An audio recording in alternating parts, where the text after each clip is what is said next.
Action delayed is action abandoned. Model: iterate with perseverance. In a study, college students were asked to work on a creative task for a few minutes, after which they were asked to estimate their productivity if they continued for a few more minutes. Almost all of them underestimated the benefits of perseverance. When they were specifically instructed to persist, students generated not only more solutions than they anticipated, but also solutions that were more creative. Independent evaluators read the output and they judged the ideas generated near the end of the session to be of higher quality and more creative than the ideas generated initially. We underestimate just how far we can go if we iterate with perseverance. This is based on a false belief that somehow thinking about the action instead of doing the action will yield more high quality action in the future. Inaction is action disguised as rumination. There's no stopping time. It will keep moving forward. Inaction doesn't magically buy you time. It's an action, although an action where nothing was achieved. Every action you delay is an action you abandon because you never get the time back where you would have been doing said action. Thinking about being only works to impede action. How many times have you been stuck in a thinking rut?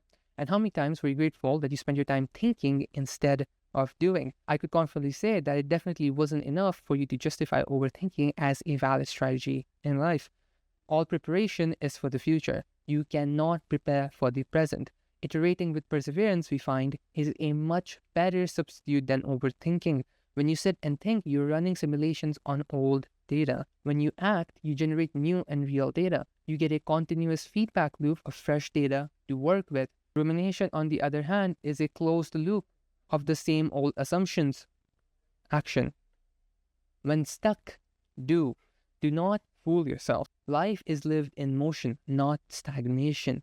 What you need isn't to fruitlessly think more about what to do, what we can do right now. Trust in your perseverance. You are likely to perform better if you keep doing rather than if you keep thinking. Inverse. Iterate, but don't burn yourself out. You don't need to push yourself to your limits each time you iterate with perseverance. All you need to do is push just a bit farther than where you naturally want to stop. Iterating to burn out is a form of perfection in of itself. It's an attempt to perfectly iterate. Don't fall in that trap. Aim to push just a bit farther. Practice micro perseverance. Rest is just as valuable as perseverance. If you want to read more of my work, here's what I'd recommend. If you want an anti-self-help guide to transform your life, regain your peace, and achieve more without sacrificing your joy, you can read my book, Re-Self, entirely for free on my newsletter website in the description. If you want to take away all the guesswork of building non-toxic systems to transform your life, you can subscribe to HBN Premium to get the full Authentic Lifestyle Design course along with the entire HBN Premium library. I designed the course with in mind to make it a one-stop resource for you to transform your life in a non-toxic, enjoyable way where you don't actually have to sacrifice a lot of things. You just have to do the very simple stuff that doesn't seem obvious and also has personalized tasks to help you build the lived experience you need to gain tacit knowledge. Until next time, HBN.